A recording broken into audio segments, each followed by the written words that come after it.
We've also laid the groundwork for a digital Ghana through strategic investments in science and technology and innovation through the 1 Million Coders program. These strides are not isolated. They are part of a clear, deliberate national reset that is restoring hope, creating opportunity, and ushering in an era of shared prosperity for all. My comrades, the education sector remains central to our reset agenda, as we firmly believe that the future of our country hinges on an empowered, knowledgeable, and skilled population. And so 3 months ago, I launched the no-fee stress policy, refunding fees to 120,000 first-year students in public tertiary institutions in Ghana. It signaled a decisive break from the painful era when dreams of brilliant but vulnerable young Ghanaians were cut short simply because they could not afford to pay fees, especially at that critical period of admission where they either pay or lose the chance at further education.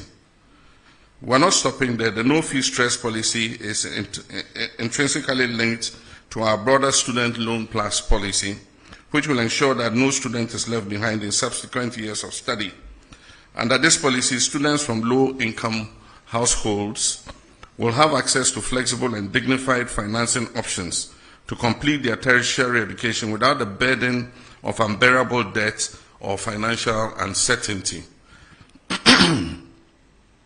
The implementation of the free tertiary education policy for persons with disability has commenced, removing a key barrier to higher learning and affirming our belief that education must be a right and not a privilege for every Ghanaian, regardless of their physical ability. To give life to our commitment to foster a knowledge-based economy, we've established the Ghana National Research Fund with an initial allocation of 50 million cedis. This is a step towards deepening research and innovation across all sectors: science, technology, humanities, and the arts.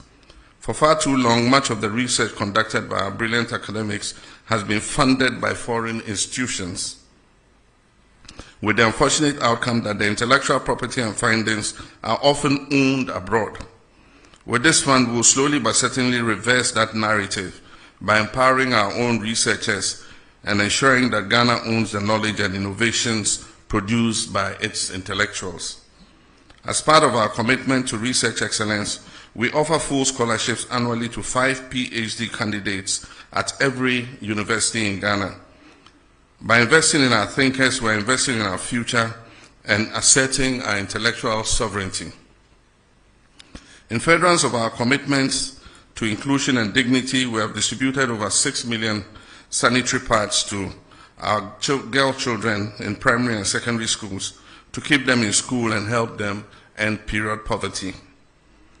Contrary to the widespread misinformation that was circulated before December 7, 2024, the free SHS policy has not only been maintained, indeed it has been strengthened. We've made the highest budgetary allocation in the history of the policy, as at now.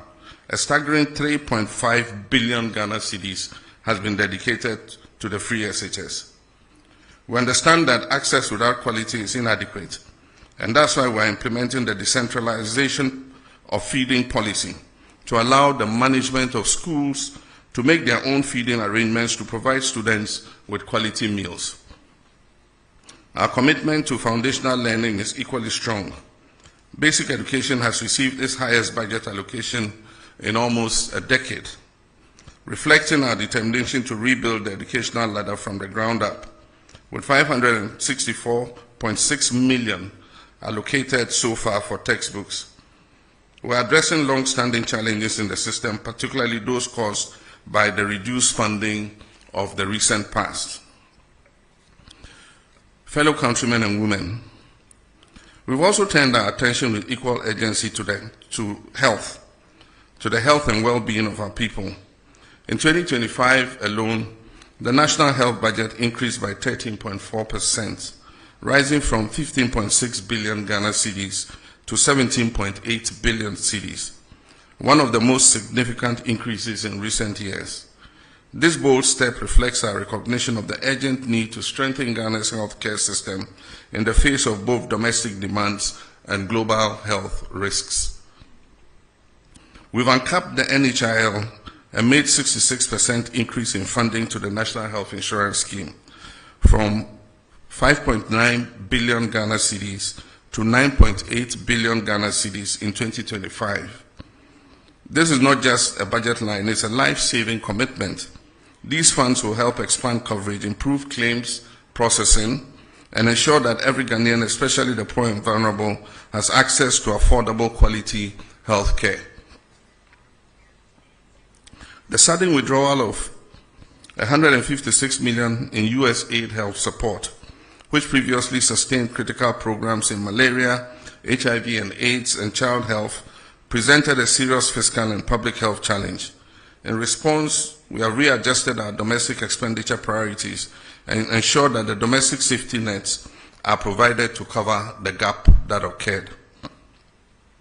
To further bridge access gaps and enhance service delivery, government is investing over 2 billion Ghana cedis in healthcare infrastructure between now and 2028. This includes an initial 200 million cedis allocation in the 2025 budget to accelerate construction, expansion, and modernization of hospitals, clinics, and health centers nationwide. Whether in remote rural communities or high-density urban centers, our aim is the same: a health facility within reach of every Ghanaian. Cabinet is awaiting a report from the Honorable Minister of Health on the status and stage of completion of the Agenda 111 hospitals to determine a way forward for their completion. Our approach to economic management goes beyond improving the macroeconomic indicators. It's about making the Ghanaian household feel the impact in their everyday lives. As the popular saying goes, the real economy is not in statistics, but in the pockets of the people.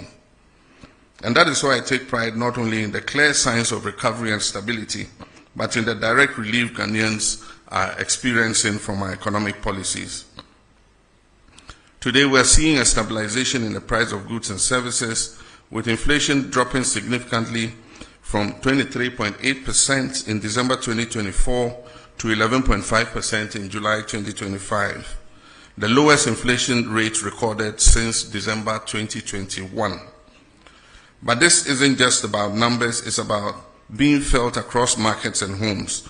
The prices of key commodities are falling, and for the first time in years, brands and businesses are actively advertising their price reductions, a sign that recovery is not only real but tangible. Official trade associations have presented data to Parliament that shows that up to 4,500 different items on the market have seen varied price reductions. We've stayed current with our bond repayment obligations. In a significant endorsement of Ghana's economic recovery efforts, global credit rating agencies, S&P Global Ratings, have upgraded Ghana's country credit risk from junk to B- with a stable outlook, reflecting renewed investor confidence and the positive momentum in economic management. To maintain this positive momentum of our economic recovery, we're increasing Ghana's productivity through bold job-creating initiatives.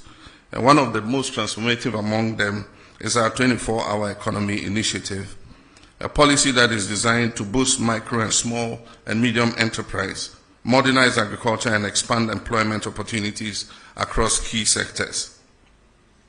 This initiative is not just about keeping the lights on longer, it is about unlocking new shifts of productivity, widening access to jobs, and building a resilient, inclusive economy that works for all. Only yesterday, Cabinet approved for onward submission to Parliament the 24-hour authority bill. Already we're seeing key institutions take the lead in actualizing the 24-hour economy vision. The Ghana Publishing Company has transitioned to a full 24-hour operation. The Passport Office and Ghana's foreign missions have also rolled out expedite passport processing and improved service delivery. At our ports, both Tema and Takoradi are now operating 24 hours to boost trade efficiency and reduce congestion. To guarantee safety within this evolving ecosystem, a dedicated 24-hour economy policing secretariat has been established in the Ministry of Interior to provide continuous security support across the country. These bold steps signal a clear national commitment to building a resilient, inclusive, and job-rich economy. To ensure legal and operational readiness, Cabinet has approved critical amendments to the GIPC Act and the Labour Act, which now include provisions that enable and regulate 24-hour economic activity. These legal reforms will ensure that businesses, investors, and workers alike are supported by a framework that protects rights while encouraging innovation and growth. Complementing this agenda, we have rolled out the Jumara program and the National Apprenticeship Program, both of which are expanding pathways to employment, particularly for our young people and artisans. These programs are equipping thousands with the skills, tools, and opportunities they need to succeed in today's job market. Thousands of young Ghanaians are currently undergoing training under the 1 Million Coders program, our bold strategic initiative to build Ghana's digital talent base and prepare our youth for the jobs of the future. This program is equipping participants not just to access digital jobs, but to create sustainable employment opportunities through innovation, entrepreneurship, and global ICT competitiveness. Additionally, in the extractive sector, the Gold Board is formalizing Ghana's gold trade. As of today, gold trading is a reserve for only Ghanaians. This strategic move will help maximize national benefits, enhance transparency, and ensure that the wealth generated from our natural resources is reinvested in our communities and national development. We're also taking decisive action to protect our environment and natural resources from destruction. A dedicated national task force is currently in place, actively combating the menace of illegal mining. As a result of their operations, hundreds of excavators, water pumps, and other heavy equipment have been seized, disrupting the networks that have long exploited our lands and our rivers. In addition to enforcement, we are reclaiming what has been lost. 9 forest reserves have been successfully recovered from the grip of illegal miners, restoring these vital ecosystems under state protection. Our Tree for Life initiative is being actively rolled out across the country, targeting the restoration of lands degraded by illegal mining activities. Steps are currently underway to repeal LI 2462 to formalize our commitment to end mining in forest reserves. Let me be clear, since my administration resumed office, not a single license has been issued to any company to mine in our forest reserves. The repeal of LI 2462 is therefore intended just to crystallize in law what we have already demonstrated in practice, which is our commitment to protect these forest reserves. My friends, I understand that public accountability and the recovery of looted state resources are at the top of your expectations from my government. And let me assure you, my fellow citizens, that we've not wavered in our commitment for even a moment. Neither have we been complacent. What you are witnessing is not inaction, it is our steadfast adherence to due diligence, due process, and fairness in the pursuit of justice. Yes, our insistence on doing things the right way may afford those who have looted this country some temporary relief, but let me be clear, it will not grant them permanent escape. Across multiple fronts, active pursuits and prosecutions are well underway under the Operation Recover All the Loot. Over 200 cases are under active investigation, with about 80 people interrogated so far. Several prosecutions have begun, progressing steadily and remaining firmly on course. In the Republic versus Edoubois and 3 others, the state has submitted witness statements together with all other documents, and trial has commenced. And the first of 3 prosecution witnesses have been called and have been cross-examined by counsel for the accused person. With the SkyTrain case, for instance, the prosecutors have secured a trial date, as all preliminary matters have been concluded and the trial is set to commence.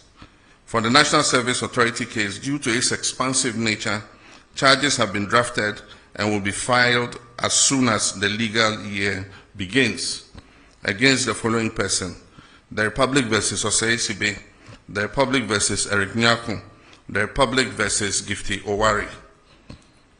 Also for the National Cathedral, we are awaiting a forensic audit from the Auditor General. Additionally, charges have been drafted and are ready for filing in the case of Republic versus Wontumi and Akunta Mining. The Economic and Organized Crime Office, EOCO, is finalizing its report with respect to Exim Bank transactions. Dockets are in preparation for the buffer stock case and the drip equipment case. Investigations are ongoing into the African Cup of Nations case, the Mart Set case, and approximately 20 other cases currently. Let me be clear, every single case of corruption that needs to be investigated is being looked into. And once evidence is found to ground the prosecution, that will happen and happen swiftly.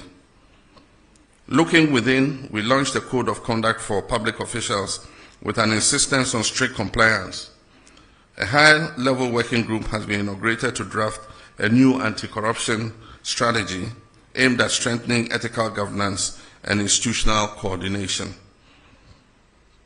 My fellow citizens, the scourge of Galamsey is receiving much attention. We've established the National Anti-Illegal Mining Operations Secretariat, NIMOS, as the Central Operations Command Center coordinating the national fight against illegal mining and its associated environmental degradation.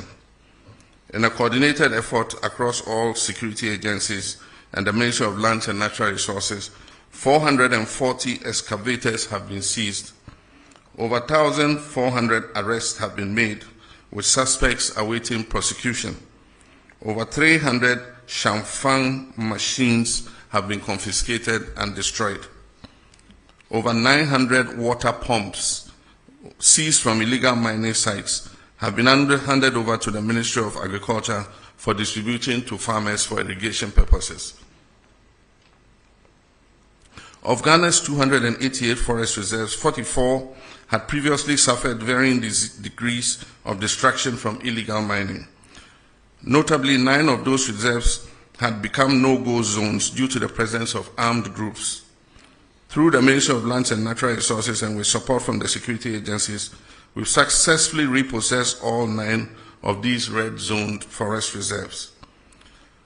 However, over the weekend, the Jimira Forest Reserve and the Anwia Futu section of the Ofinch Shelter Belt was reinvaded by illegal miners after these were handed back to the Forestry Commission.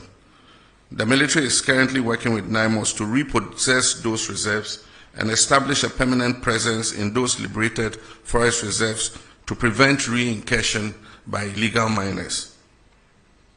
980 personnel have been recruited, trained and deployed in the Western and Savannah regions.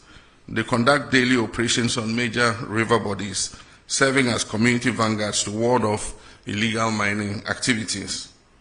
An additional 1,020 personnel will be recruited and deployed by the end of the year, bringing the total force to 2,000 blue water guards. The next phase will focus on dechemicalizing and restoring our water bodies to their pristine state.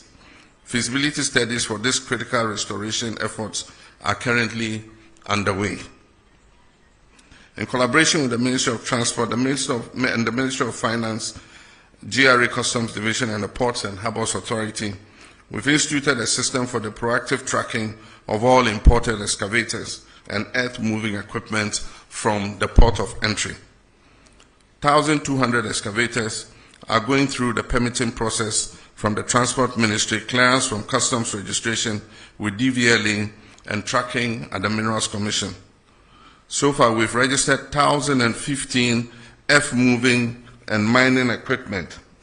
647 have been registered and fitted with tracking devices. There are an additional 600 equipment at the port awaiting clearance.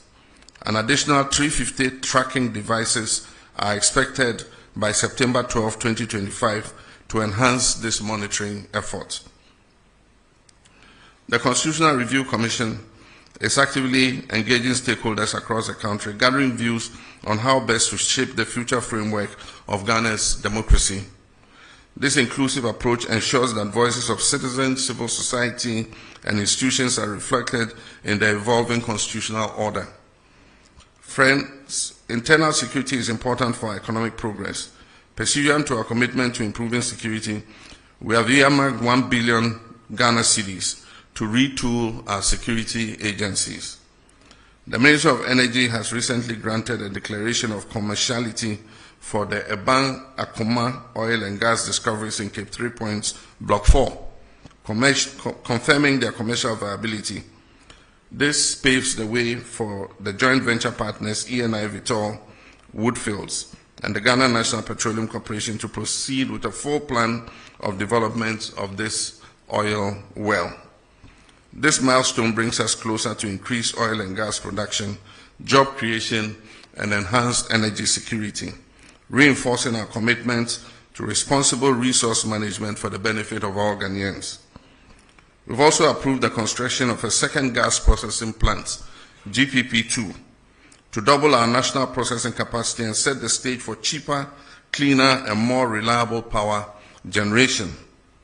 This landmark project alone is expected to save the country close to $500 million every 2 years by drastically cutting our reliance on expensive imported liquid fuel.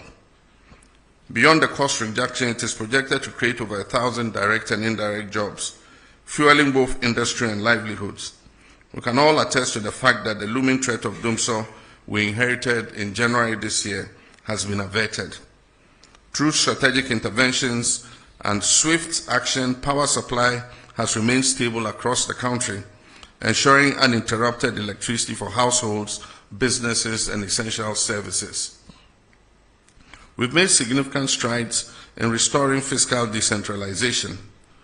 In the past 8 years, only 40% to 50% of the District Assembly's Common Fund was reaching metropolitan, municipal, and district assemblies, constraining their capacity to deliver local services. Our government has reversed this trend. District assemblies are now receiving 80% of their allocation directly. Of the 7.57 billion allocated for DACF this year, approximately 6.1 billion has gone straight to local assemblies, with a minimum of 25 million allocated to each MMDA. Already the first quarter disbursement of 987.97 million has been released to kickstart district level development.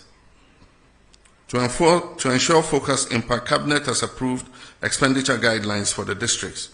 25% of the fund is to support design and construction of what we call 24-hour economy model markets. 10% is allocated for health, with a minimum of 2 CHIPS compounds per district. Education, 1 kg, 1 primary, 1 GS block, potable water, at least 10 boreholes, environmental sanitation and school furniture. 7.5% for MMDA administration, monitoring and evaluation, and 20% is allocated to finish and finished legacy projects. Simultaneously, all statutory funds such as 2.03 billion to the National Health Insurance Fund and 2.71 billion to GET Fund, covering NHIS, arrears, and free SHS, have been released in full, underscoring our commitment to public service delivery and local empowerment. Next week, I'll cut the sword in 3 locations to signal the start of the Big Push program. The first phase, understandably, covers mainly the road sector. Everyone will admit that over the last 8 years, our road infrastructure has deteriorated remarkably. This year alone, almost 14 billion Ghana cedis of our oil and gold revenues have been earmarked for the Big Push program. Critical road projects such as the Ofankor and Sawam roads, which were chronically underfunded, have been transferred under the Big Push program and recently received a release of almost 1 billion cedis to ensure speedy completion by the end of second quarter of next year. My media colleagues, our reset agenda remains on course, and I've remained unwavering in my commitment not only to the promise I made to you in the run-up to the 2024 elections, but to the principles of honesty, transparency, and probity and accountability that define good governance. I'm resolute in laying foundations for economic recovery, resetting our institutions to reflect the demands of modern governance and enhanced service delivery for every Ghanaian. I'm driven by a deep determination to see the dreams of our forebears for an economically independent and self-reliant Ghana realized in our lifetime. I'm equally determined to restore Ghana's rightful place as a respected voice and actor on the global stage. With your continued trust and support, I'm confident that we will not only meet these goals, but also build a nation that serves the hopes of this generation and the aspirations of generations yet unborn. May God bless us all, and may God bless our homeland, Ghana. I thank you.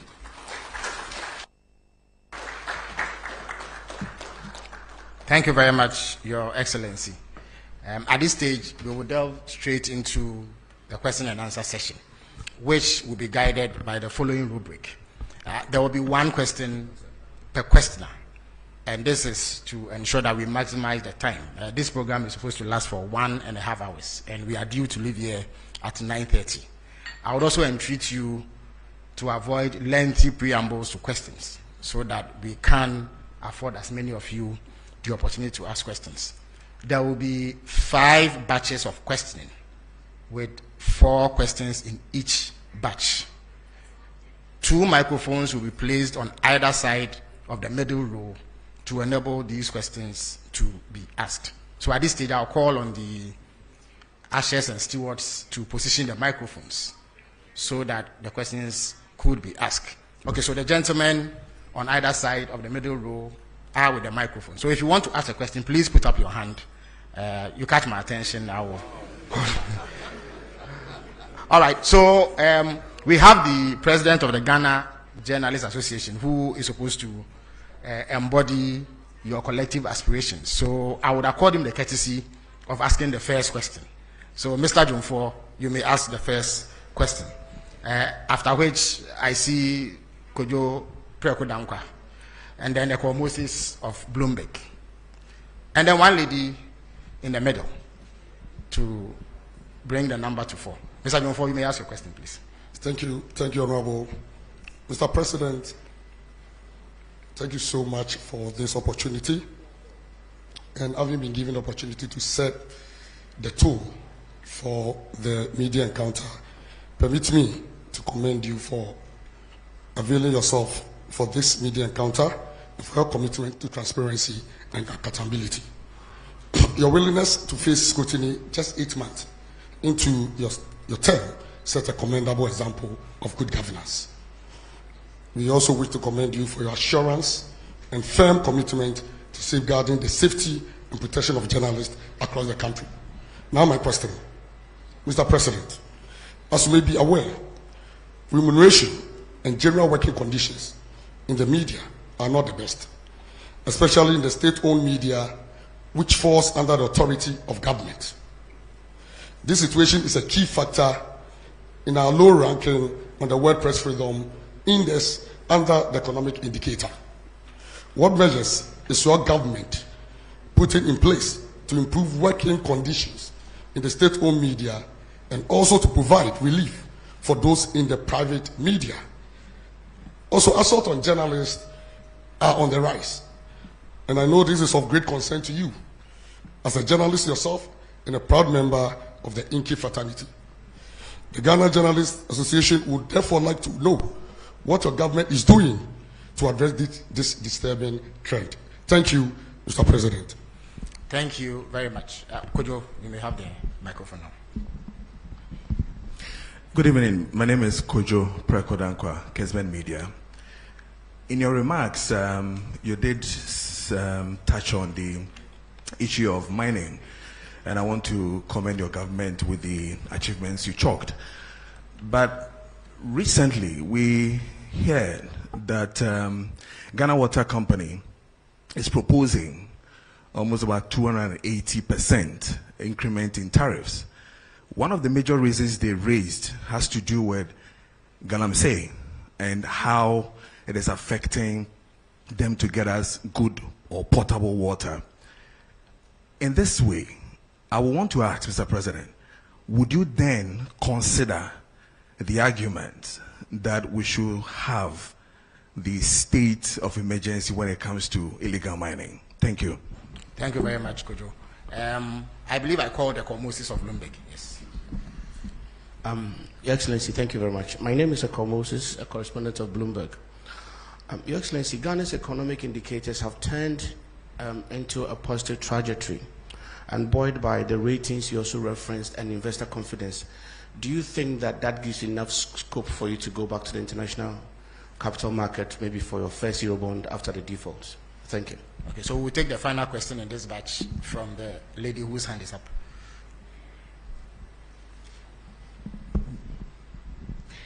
Medase, Ediame Jeso, ene apina pukua, when near me wo, Adam Brand, Sadum TV, and Adam FM.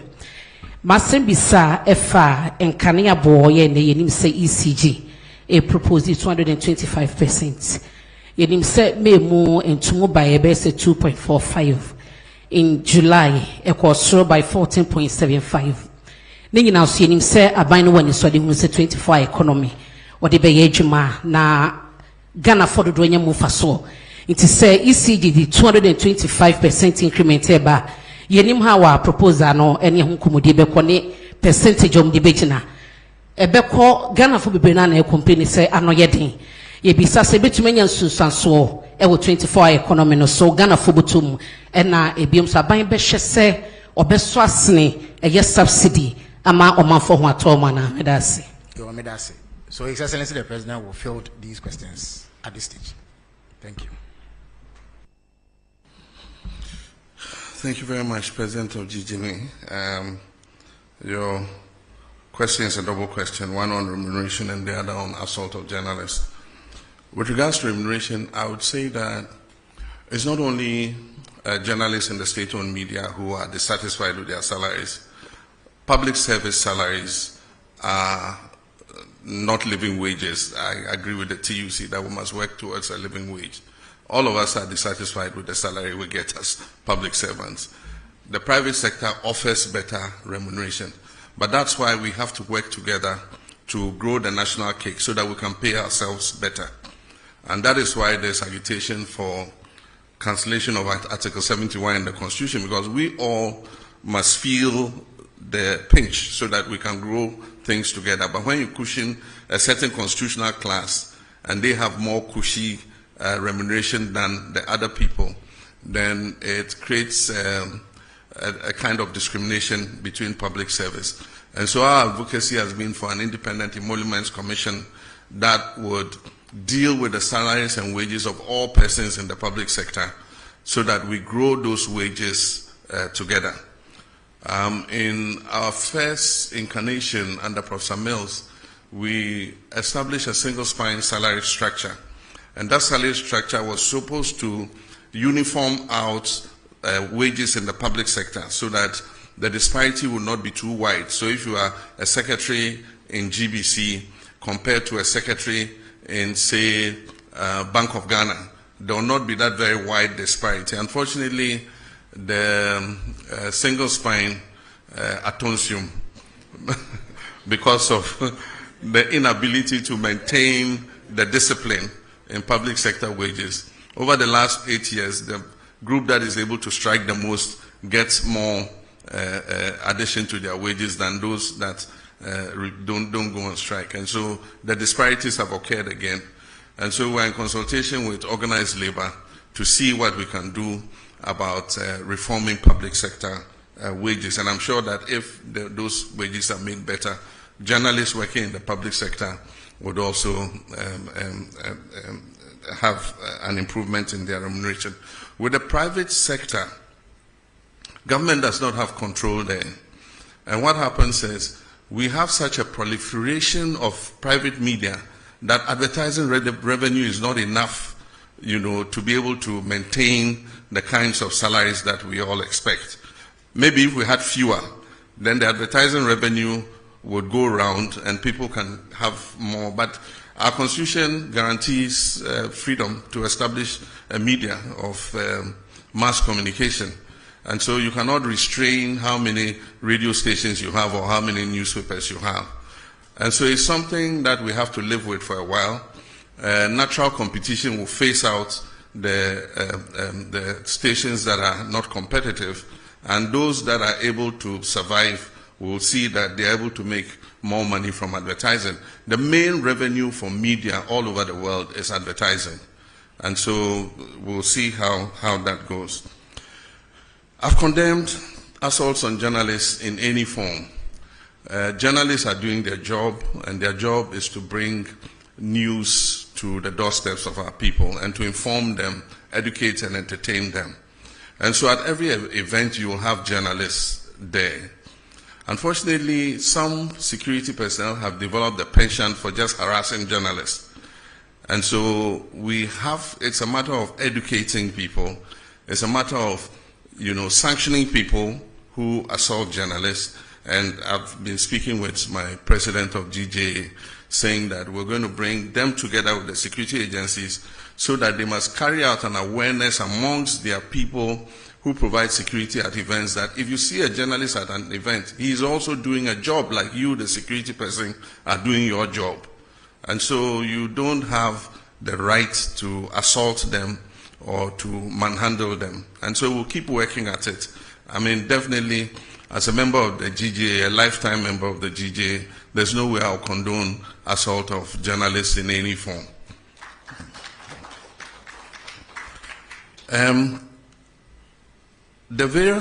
We do occasional review of tariffs. And when these tariffs are about to be reviewed, proposals are requested from the utility organizations. And so I noted that recently Ghana Water presented their proposal, and Electricity Company of Ghana also presented their proposal. It doesn't mean that the proposal they present is what is going to be implemented. We have the regulator, which is the PURC, that looks at all the factors, including the exchange rate, including the cost of production and all that, before they determine what increase in tariff is allowed. And so the fact that you hear that water company says they're going to increase by 200 and something percent does not necessarily mean that PURC is going to allow them to do that. Now, meaning about Obusa ECG then also, the same for both utilities. ECG so I propose 200 and something percent, but I know interest PURC budget to say omuntimi into electricity tariffs musa. Ombeshe and nyoma a core electricity production mu to say fuel nesan nyoma ni na ansana omahwe senior omo de tariff ni besi. Na MRP no at the frontier your tariffs akosro ne se nipa bebre entua enti wo hwe ECG say your case commercial and technical losses are almost 42%. I just say of electricity almost ton almost to me a home akechia of only about 58%.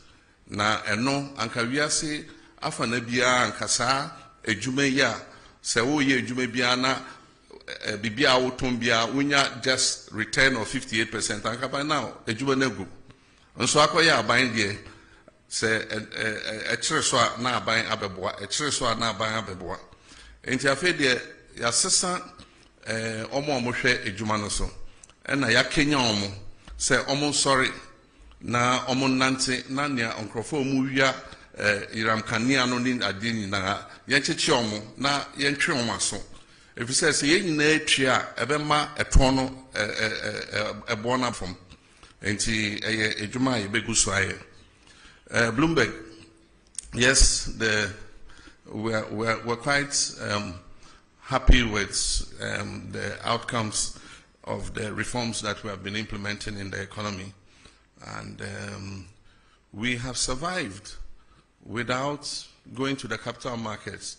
We've survived without borrowing. Who could have thought some years ago that Ghana's economy could be run without going to the external market to borrow? And yet, we've survived. And so we shouldn't be in a hurry to go back to the capital market.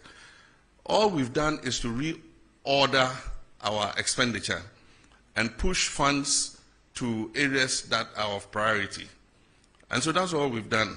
Fiscal discipline, not spending money on wasteful, political interventions and all that.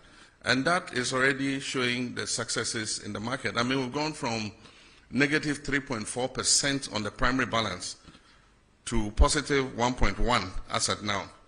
And by the end of the year, we'll achieve the target. I'm sure we'll overachieve the target of positive 1.5. And so it's all about discipline in expenditure.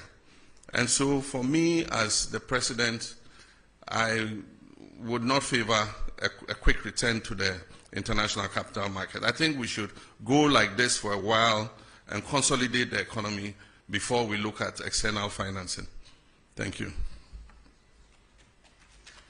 Thank you very much, Your Excellency. Now, having taken a set of questions from this side, I would go to this side and take 4 more questions.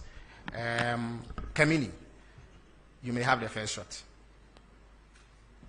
Mr. President, it's Kamini Amano. I'm the host of TV3's Hot Issues. We look forward to your return to the iconic show. I want to talk about the local currency, the cedi. In the second quarter of the year, we saw a very bullish rise in the value of the cedi. We are not seeing the same in the third quarter. So far, we are told that it's lost about some 13%. When it was on this rise, the IMF had warned that the country was over-interfering, which is why we were seeing the performance. My question tonight is, Mr. President, did you manipulate the performance of the cedi? Is that why we are seeing the cedi fall as quickly as it is today? How do you explain this decline in value in such a short period of time? And what's the plan to revive it? Thank you very much. Nana Mejakwa has the floor. Patramidin Nana Mejakwa, TV.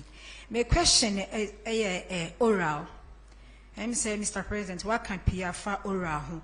Now, the last accountability series, Attorney General, a statement in Pesemi Redi Kakami quoting Kakranami to us with I wish to remind you of the fact that when I announced the Kwabena Edubwahi investigation, I was blunt in stating the fact that I am open to engaging in plea bargaining with those who have been investigated and found to have looted or stolen state resources. I mean no words about my intentions and will therefore not shut the door to any accused person willing to enter into negotiations with my office for purposes of reaching a plea agreement.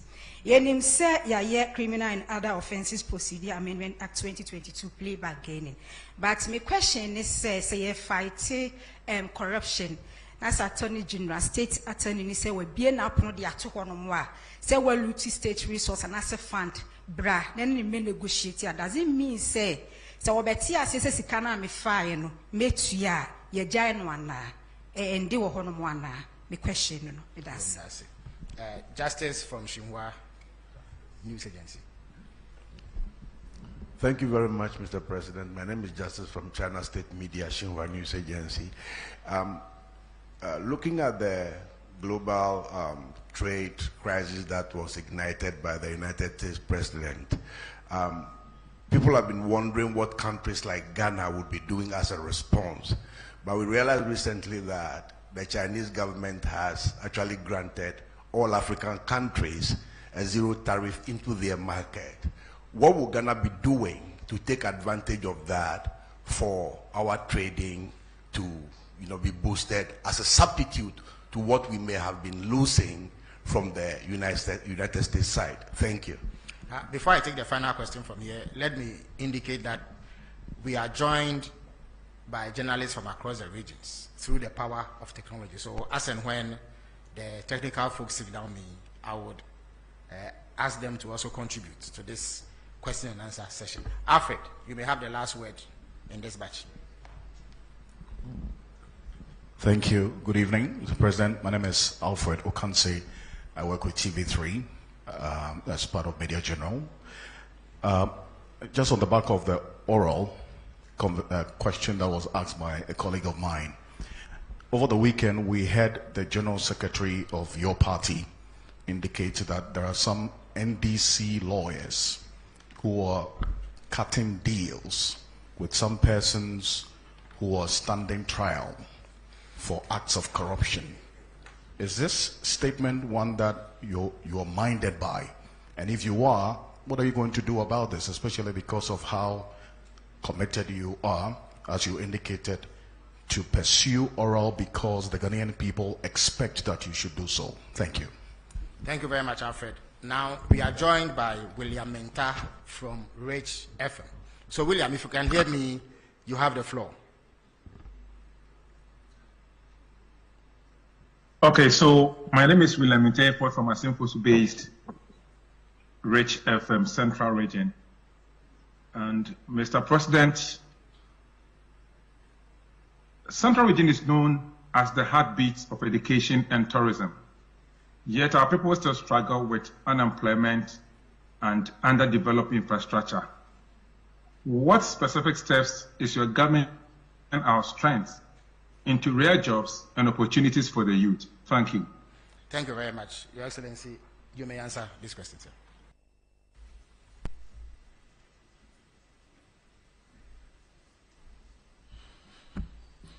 Thank you very much. The first question is about the rise in the value of the city.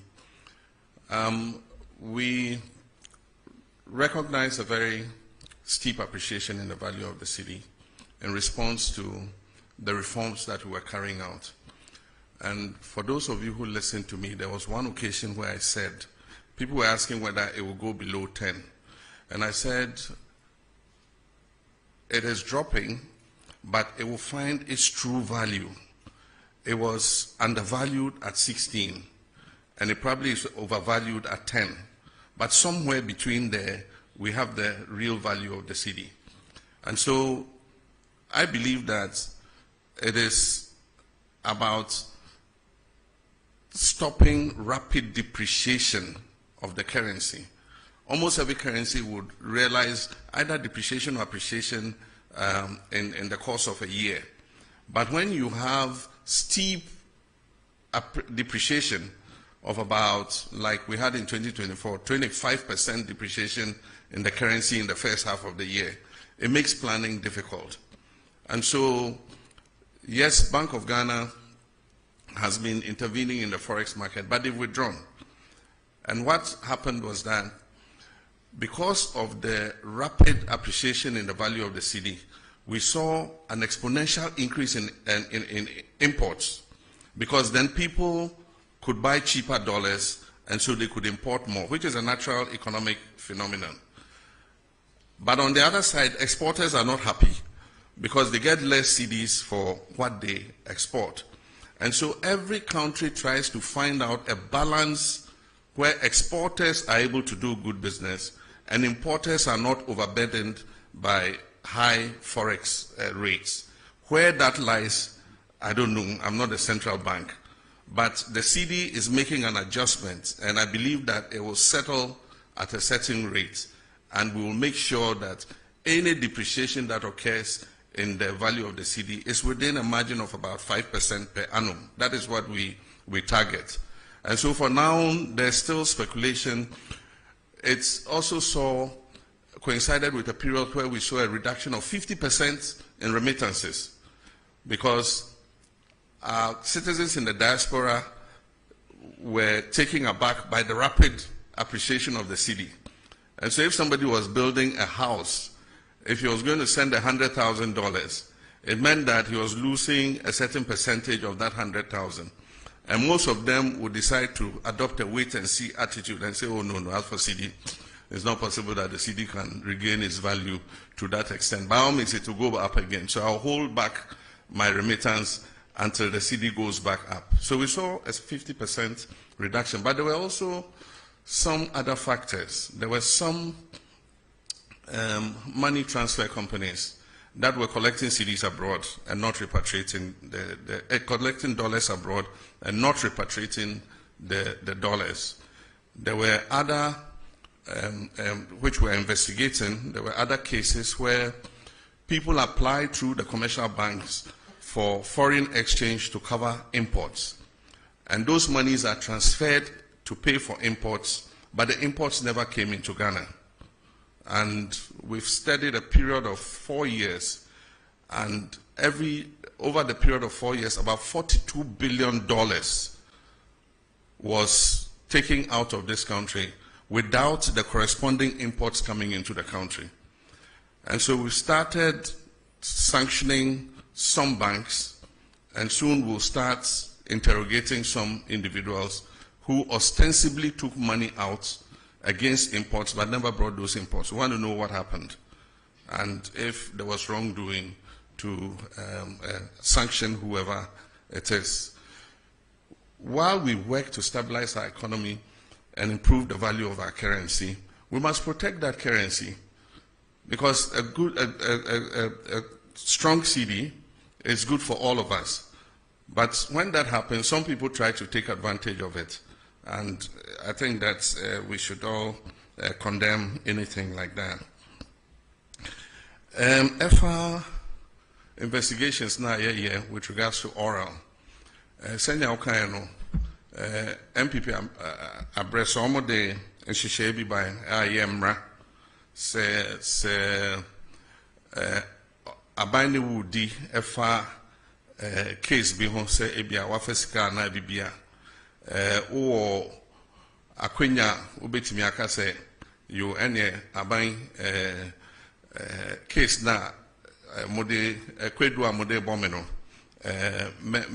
me sande sika na se agudie bia na se bibia mode bomi kwedu no me sande aba se ne be ya bomfa menkoto how do they call imprisonment efiase momfa menkoto efiase enti ayemra edaho enti obi ayabo no kwedu bia ewo tumi se obeka se you ene yentwa so na memfa seimra na yenjai sa eyino enti eno enye aban ena ebeka eye nipa yede na kugina court and so se oka se o munjai asem no mu na memfa seimra na se agudie bia me fa ye me famra na se japade bia me fa ye me famra na se bibi aban wa kwenya se ebeka se de bi yenje na yebeto aso any case no enti ejina case no any ni anipa ne ye enti still aban wotumi say even though wako emrana se aka say me pese me san ede bibi bema aban na aban eja case no mu aban betimi aka say de bi yempe yenje enti eno a case by case say o sheda ede adwembone ewia yesika a echese eso a yenyina echese I don't know how to explain I just say abo aban anase oman ka ye wotumi se ebeka se yempe nia wode ba no na ye de obekwa akoto efiase ba ni be reason ka se na wode no koto efiase wa na obeto aduane ama no wa na obehwe no oyare a wode no beko hospital enti se wewia sika na okase o sande sika be mawa ene ho wonfa so se ye beji ye sika chen se ye di nipa no beko efiase enti ye no de Attorney General ene behwe no akan nia ehia. With regards to trade tariffs and China zero tariffs, it's an incentive for us to export into the Chinese market. And we need to look at the items that China imports and see where we have a comparative advantage to be able to take up those imports. I know that China imports a lot from the US, and there's a trade tariff war between US and China. So China is looking for alternative markets to import those items. And so they import a lot of meats from the US, they import a lot of maize from the US, and other agricultural products. And so if we have arable land and we're in a position to expand our production, then the zero tariff will make meaningful sense. Then we can take advantage of it. But it is just a figure if we are not able to respond and be able to export into the Chinese market. But I think that it offers an opportunity for diversification of markets. Nobody wins tariff wars. It's unfortunate that America has appended the whole world trade system. We all work towards a rules-based trading system. It took years of negotiation from Rio to Doha round and all that. And eventually, reasonable tariffs were agreed between countries. Countries like Africa enjoyed zero tariff into the US because we were in the developing world. And so it was a concession that the US gave. And what you receive in exchange is soft power that, you know, a lot of people have a good disposition towards the US because the US has been kind to Africa and all that kind of thing. But in comes President Trump. He has a more transactional mindset. And he says that the US has been taken for granted for a long time. And so even countries like Ghana in Africa, he slapped a 15% tariff on us from zero tariff. And so AGOA is technically dead.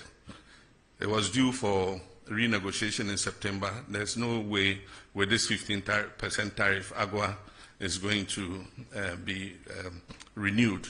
But we're just watching carefully. The power to impose tariffs is that of Congress. But in this case, the US president always pushes the limits. And so there's a case in the US Supreme Court to determine whether his impositions of tariffs are legal or not. And so depending on what the US court says, the tariffs would either be permanent or they might have to go back to Congress to endorse the tariffs that he has imposed.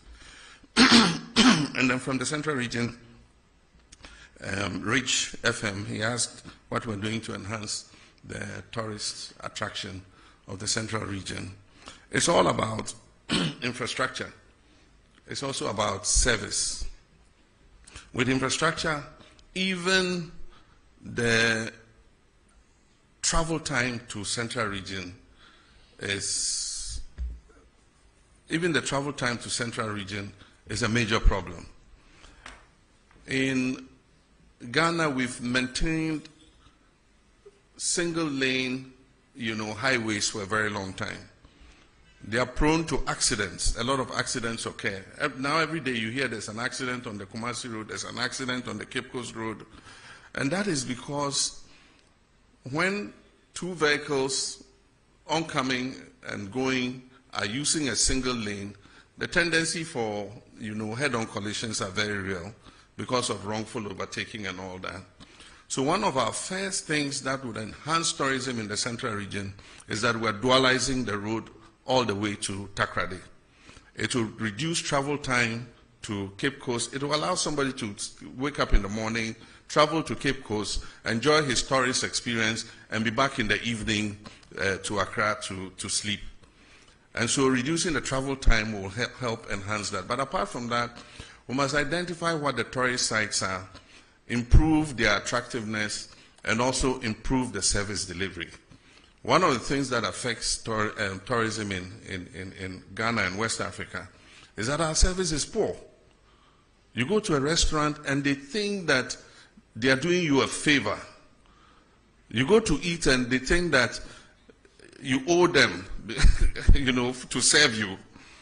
If you go to other parts of the world, it's completely different. You are compelled to spend your money because they are all over you. Even before you finish the drink that they have given you, you are halfway. Can I bring you another drink?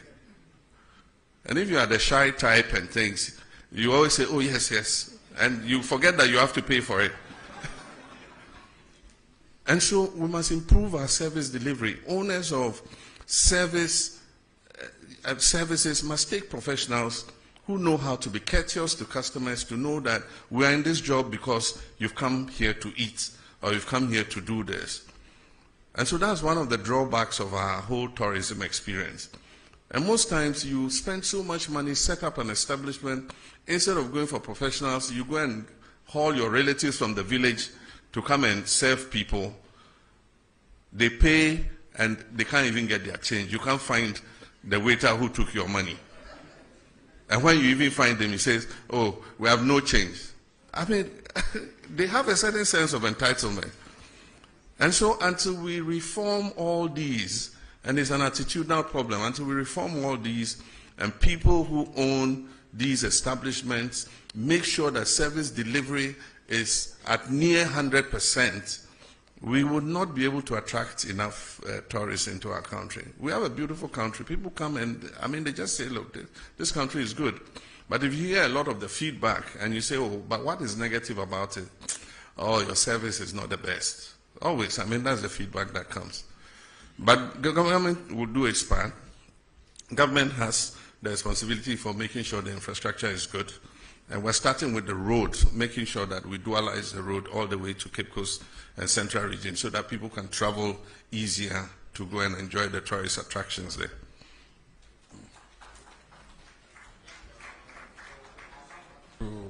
The middle row. So Bernard Avle of Channel 1, Sadiq Adams, Mahama Haruna from the Savannah region, and there's a lady at the back there, and Joshua from GH1.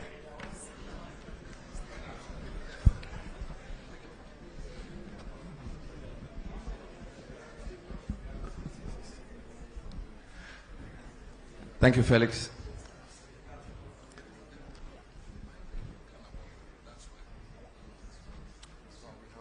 Thank you, Felix. Before my question, I'd like to indicate that there was a question on Galamsey, which I believe has Yes, I just prompted His Excellency, and he will deal with it. Yeah. Thank you very much. So, Mr. President, thank you for this opportunity. We are told democracy thrives on checks and balances and separation of powers. Your party has a 2/3 majority in Parliament. The Chief Justice you came to meet has been removed, of course, under your hand, although the process was gone through. There is talk of the EC chair and the leadership, quote, not being fit for purpose by members of your party. Some people fear that these developments and others create a situation where the other arms of government are completely subservient to the executive. In fact, one newspaper expressed the fear that you could be morphing into, quote, a supreme leader, unquote. There is a maxim that power corrupts and absolute power corrupts absolutely. Should we be worried in your legacy term that the democracy you came to meet will be well oiled and that the three arms of government will work not in subservience but in unison? Thank you. All right, before I come back to you, we'll cross over to Tamale and take a question from Abdul Mujiz from Tamale. Sagani TV from Tamale. Abdul Mujiz, you have the floor if you can hear me.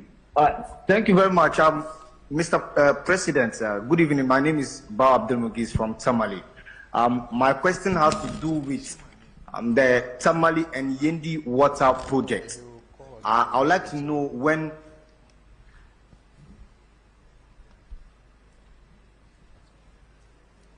Well, we seem to have lost Abdul, but I think I can continue for him. He would like to know when the Tamale and Yendi water projects will be executed. Yeah, Sadiq, you have the floor now.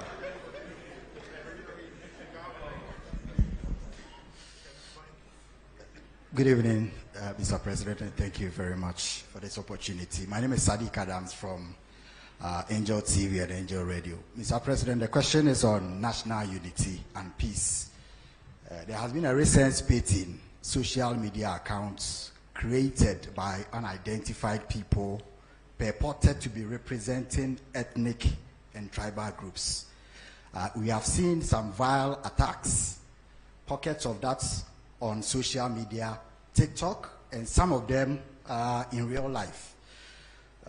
There has been a number of them, and we observe over 50 that has been set up particularly to attack and inflame ethnic passion and tribal issues. If your security agencies have taken notice of this, what are the measures being taken to ensure that our national unity and cohesion is protected by education and sensitization, as well as trying to put this in a context of not suppressing freedom of expression, as well as maintaining the national cohesion that we have because of these kinds of threats and attacks from social media on ethnic basis. Thank you. Thank you very much. Joshua from GH1. Good evening, Mr. President. I am Joshua Kojo-Mensah, GH1 Television and Star FM. I'm glad to hear that you personally are telling us that indeed steps are being taken to repeal LI 2462. But then I want to find out from you, the pro-environmentalist groups and then civil society, they want this declaration of a state of emergency. Where's the difficulty in declaring that state of emergency? Thank you. Thank you very much, Joshua. Mama Haruna from Savannah. And then we will take a final question from the lady from GTV. Thank you very much, Honorable. My name is Mahama Haruna, as you rightly said, from Savannah region, Inkligi FM. Mr. President, we expected you to say a little on the security situation in the country, especially the unfortunate Boko conflict, and recently the conflict in your own backyard of Savannah region. I know how uncomfortable you are with the conflict in your backyard between Gonjas, who are the landlords, and the Brefos, who are the settlers. They've coexisted for about 100 years until recently. I know you are more worried because almost everyone in your backyard, Gonjas, Brefos, will always vote for you massively, sometimes almost 100%. Now, since 1996, when you contested your first elections, first of all, I just arrived from Bole, where you hail from. And I can say that the people are not happy with the curfew imposed on them. Especially in the beginning, people were dragged from their rooms and beaten. There's evidence to that. Now, let me go to my question. You may want to wrap up. No, yeah, I'll wrap up. Mr. President, you've put in place, the Minister of Interior has put in place a mediation committee. Do you think it can resolve the problem? Because some are saying there should have been a reconciliation committee. Moreover, the people are saying since the conflict erupted, they've not heard from you. So what do you have to tell your people? Thank you very much. Thank you very much. So the final question will come from the lady from GTV. Good evening, Your Excellency. Thanks for the opportunity. I'm Salamat Kukwa Pinto. I'm with the Despite Media. Yeah, pardon me, Despite Media, yes. Yes, right. yes, thank you. I wanted to hear something from the creative arts industry when you made your presentation, but I didn't hear anything. The question is that you have shown how you want to bridge the unemployment gap, but I want to find out that how do you intend, or can you tell us what plans you have in using the creative arts sector to solve the high unemployment? And also, please, I would like to hear what is happening with the Black Star experience. Thank you. Thank you very much. So His Excellency will now answer these questions.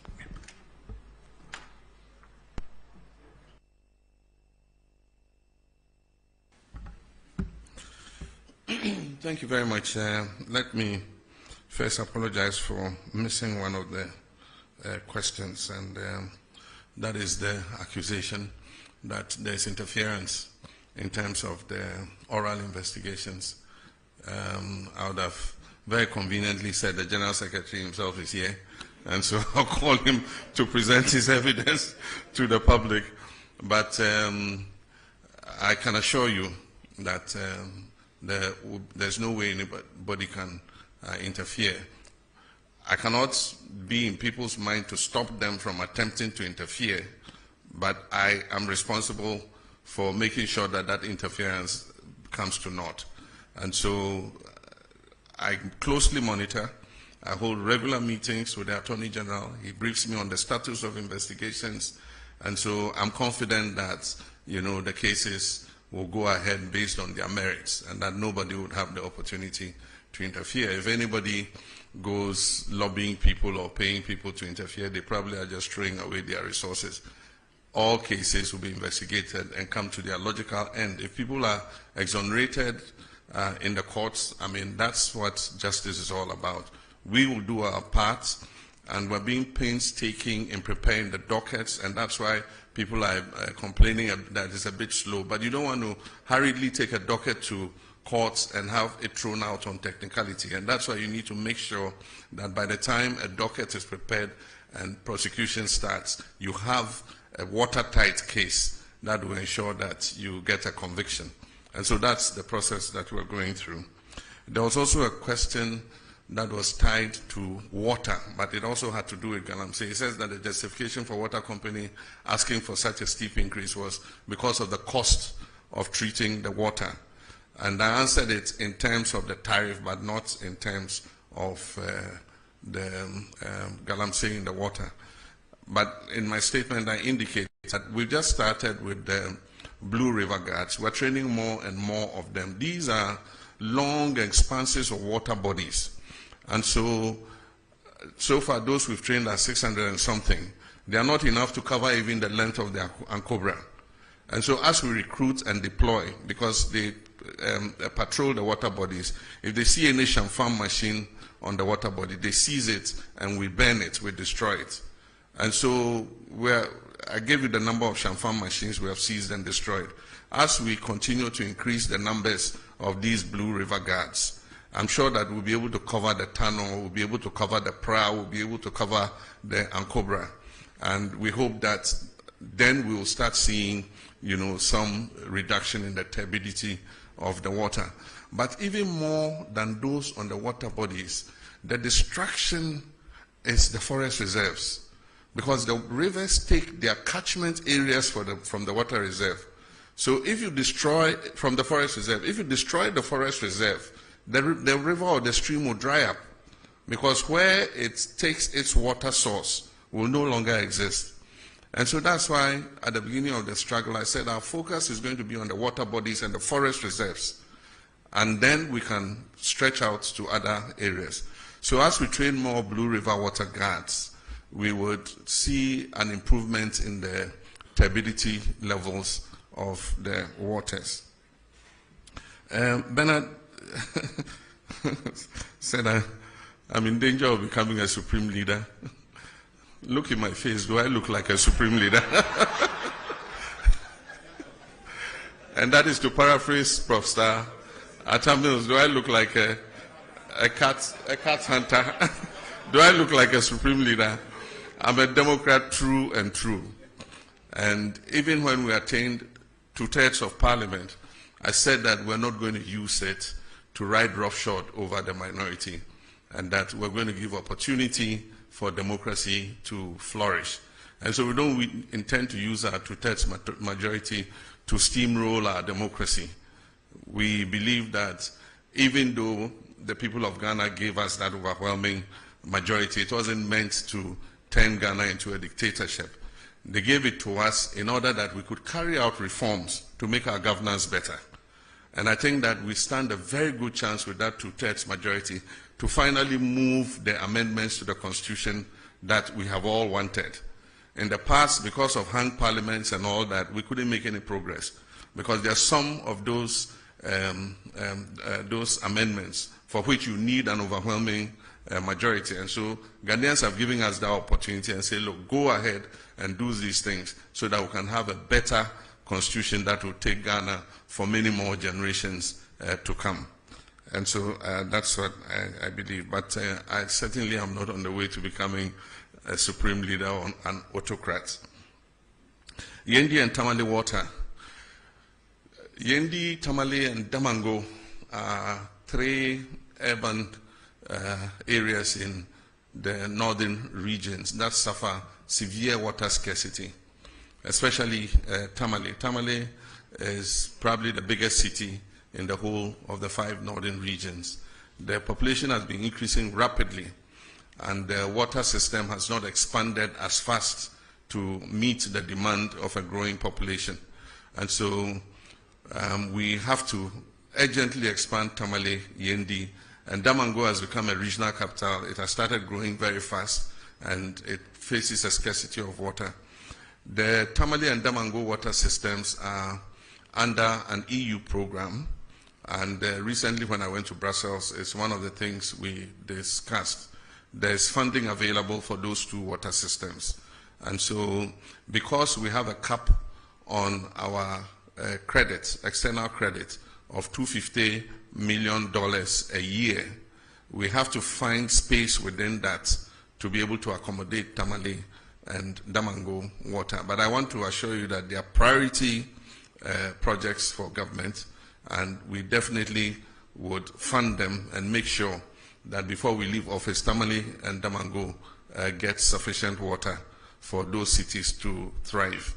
With Yendi, we are placing Yendi under the Big Push program, and so we're going to fund it with our oil and gold revenues and establish an expanded water treatment system for Yendi. The budget statement is going to be read in November, and in the budget statement, details of these projects will be included in the budget. The last time the GJA came to me, I mentioned to them that as the world changes and new technologies come, we're moving from not having just the traditional media into having what we call the new media.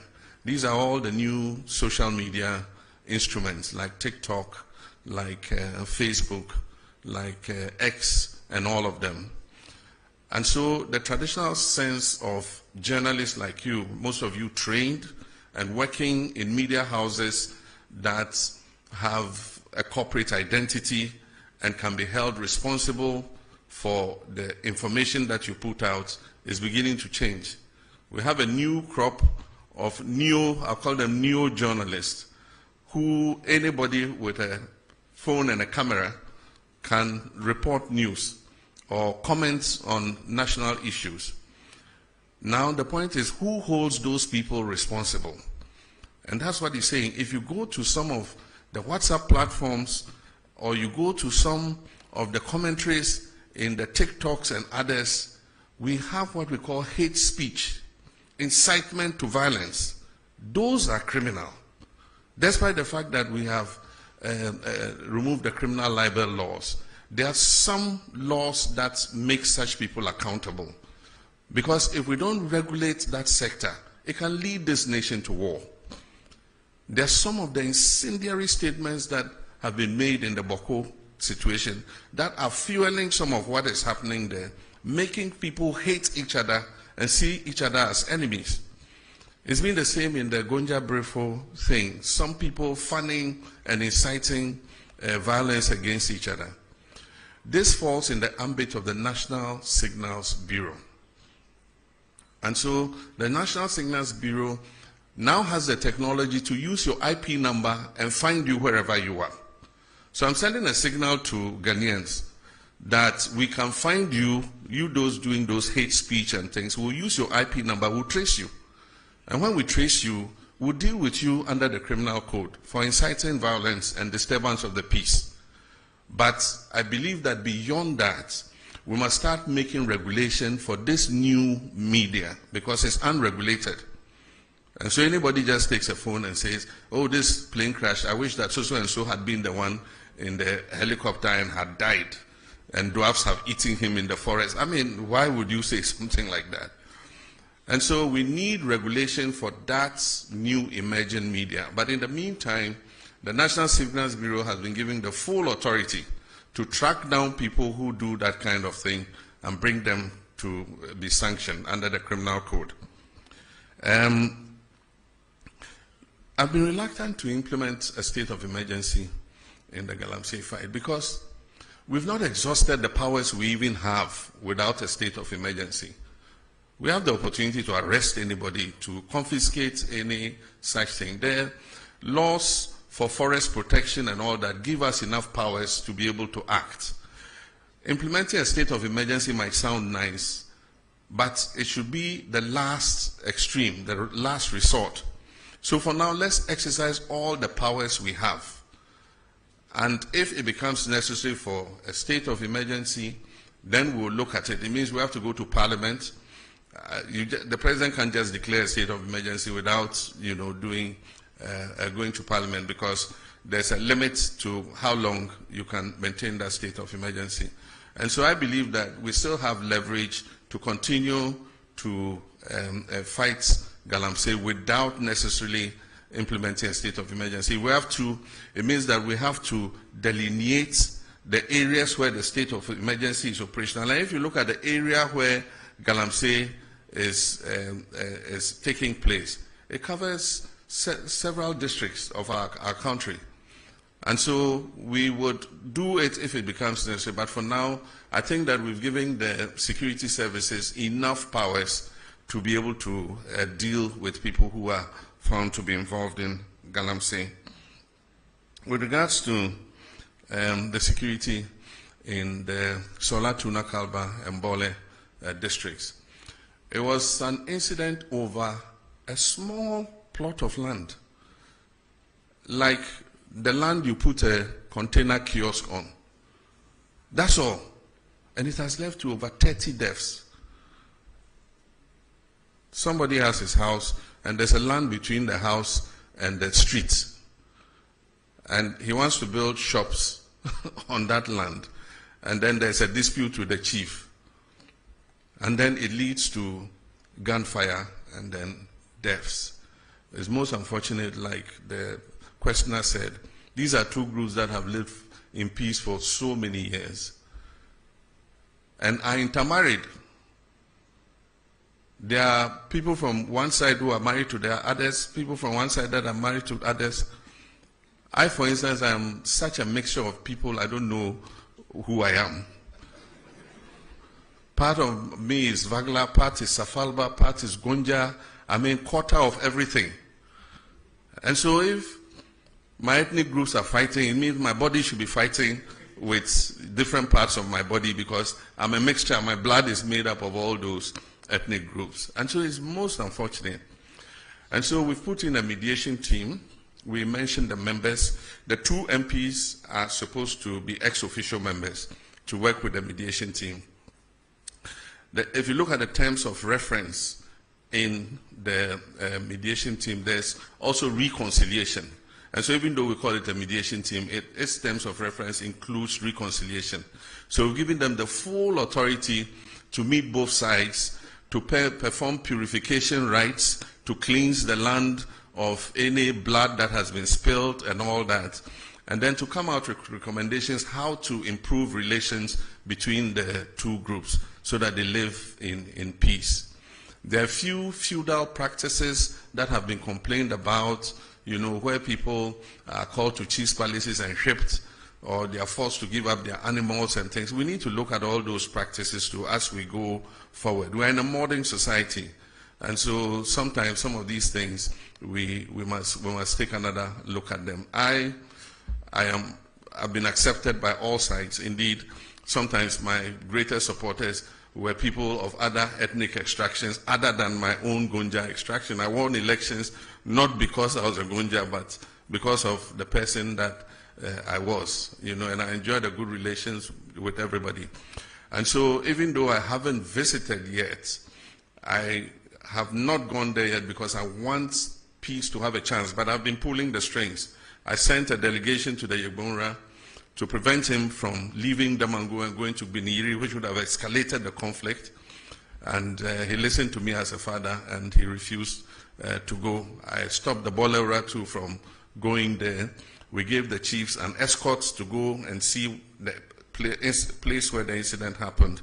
And I think that that has lessened tensions.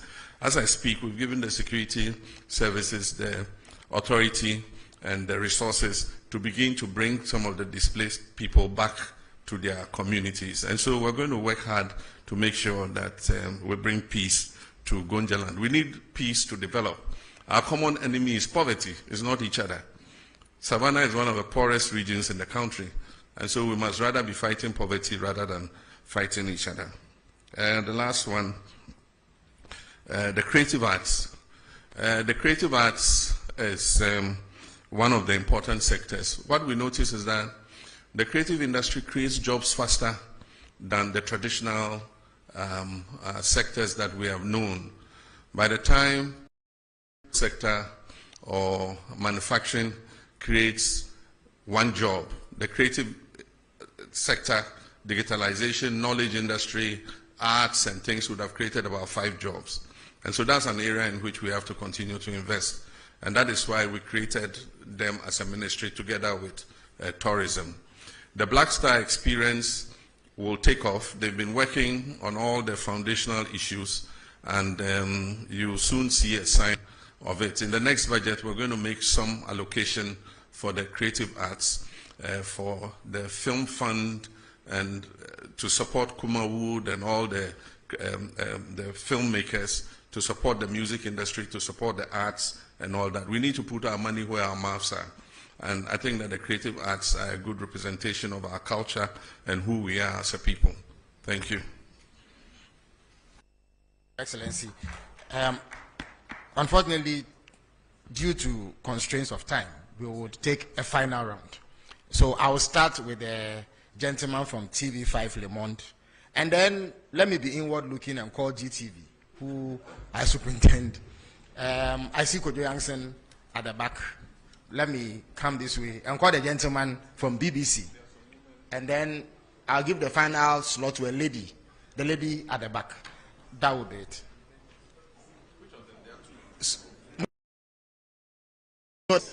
Oh, they are both in black, incidentally. Well, one has more white than the other, so I'll call her. All right, so Le Monde, you have the floor. Good evening, and thank you for having me tonight. My name is Victor Cariou. I'm the Ghana correspondent for Radio France International, TV5, and Le Monde Afrique. These questions concern the diplomatic relationship between the United States of America and Ghana and Africa, and the deportation of migrants from the US to third countries in Africa. Your Excellency, with regard to this matter, how do you perceive the recent deal between the US and Rwanda, Eswatini or South Sudan? And also, has Ghana already received migrants from a third country deported from the US? Or if not, is Ghana considering doing so in the near future? Thank you. Thank you very much. GTV has the floor now.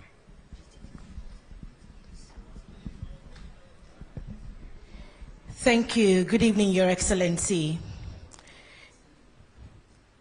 You announced that the government will remove the minimum capital requirement for foreign investors under a revised Ghana Investment Promotion Sector Act during your visit to Japan. Your Excellency, is the government not removing the protection that shields Ghanaian enterprises by removing the minimum capital requirement? And also the concerns about the Ghanaian traders with the activities of the Nigerian trade partners in the country. There's a request for that part of the GIPC Act to be amended to make it possible for Nigerian and indeed other African traders to move more freely within the space because of ASCFTA. What are your views? Thank you. Thank you very much. Kojo Yankson has the floor now. Thank you. Good evening, Mr. President. My name is Kojo Yankson. I'm the host of the Super Morning Show on Joy. Mr. President, you've already talked about how important it is to safeguard the water bodies and the forest reserves. But over the past 9 months since you became president, the turbidity levels in the water bodies have worsened, according to the Water Resources Commission. Ghana Water Company supports this by saying that they've had to shut down several treatment plants because the water sources are too polluted for them to process. Besides that, we know that there have been increased incursions into forest reserves for Galamsey. We've also heard from your transport minister that we are importing more excavators than ever before, over 200 a day. My question about this is about its effect on the economy. Recently, the finance minister has been touting the work of the Gold Board led by Sami Jemfi for being an anchor to the economy, especially when it comes to stabilizing the city. My question is, does your government know, is your government able to tell the difference between gold from Galamsey and gold from regular concessions when the Gold Board is buying gold from local producers? And could it be, because so much of it comes from Galamsey, could that be the reason why we are seeing some reluctance recently in the fight against Galamsey, in the sense that the IGP's efforts have been stopped and he's brought back his men from the forests? Could this be because? Thank you very much. I think your point is made. So I'll turn to the BBC now. I'm Thomas Nadi from the BBC World Service. Mr. President, during our interview last year ahead of the elections, you mentioned you were going to establish special courts to fast-track the trial of corruption cases. Could you update us on how far you've gone with that? And also, some of the oral cases border on national security, particularly the Edu Boahene one. Do you intend to take them out of court? Thank you. Thank you very much. The lady in a lot of white and black. Good evening, Mr. President. My name is Bernice Abubeidulansa. I'm a broadcast journalist with GH1 Television. In your speech, you mentioned that you are committed to resetting institutions. But there are many Ghanaians watching us tonight who are either on the verge of homelessness or struggling to get money to rent. Not because they don't have money, but because we are not sticking to our rent laws.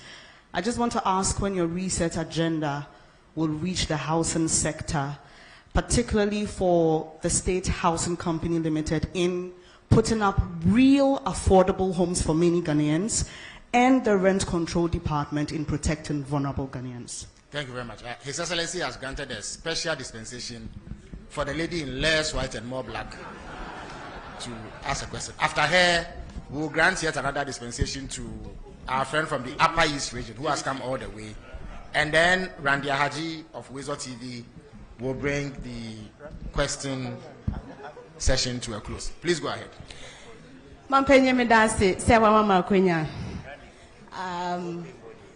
The question is today if you asema nti wa mfami de anke be ha me pa. Me pa cho.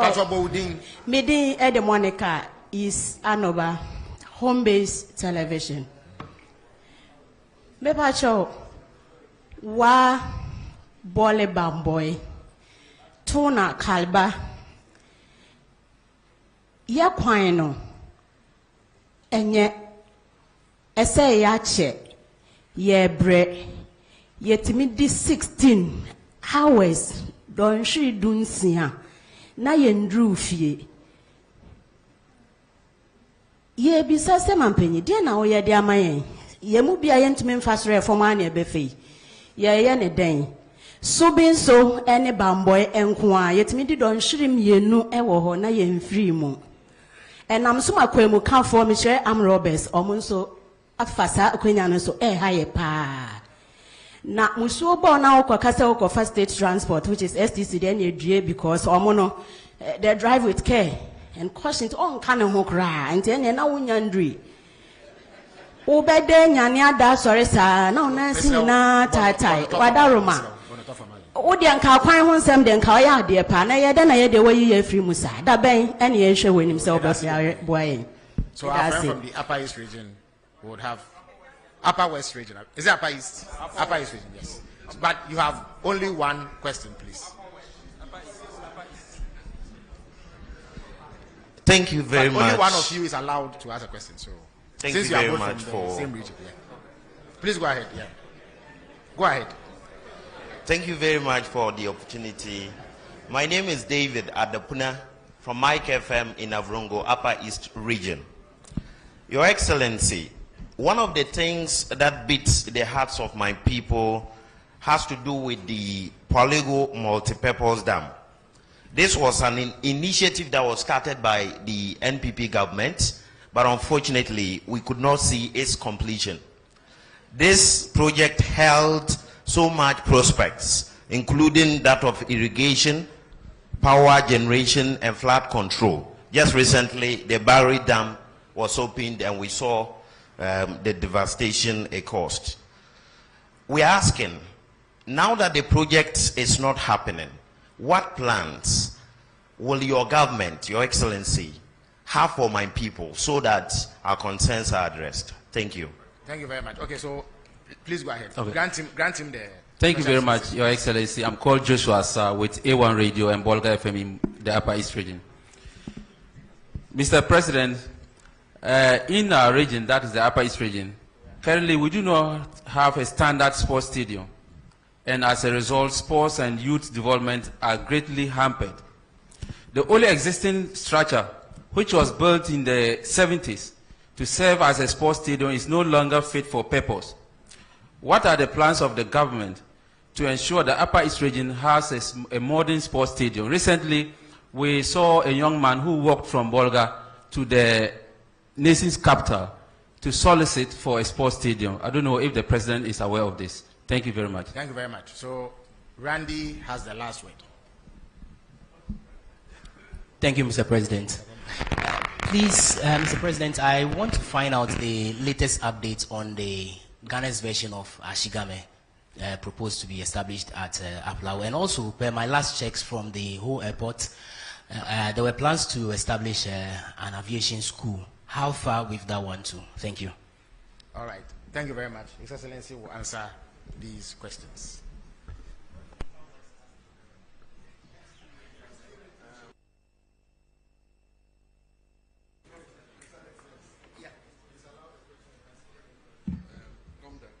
Okay. Okay. Senior A.R. Gomda, the President Senior and Secondary School, has the final word by presidential fiat. Please give him the microphone. Oh, okay. Thank you very much. Excellency, your recent directive that 2 persons be investigated for their activities regarding Galamsey went down well with a lot of people, but so far we haven't had any outcome from it. Can you please tell us what is happening or what is going to happen? Thank you very much indeed. Okay, thank you. All right, thank you very much. Thank you very much. Senior, we used to call him Major in Ghana Secondary School.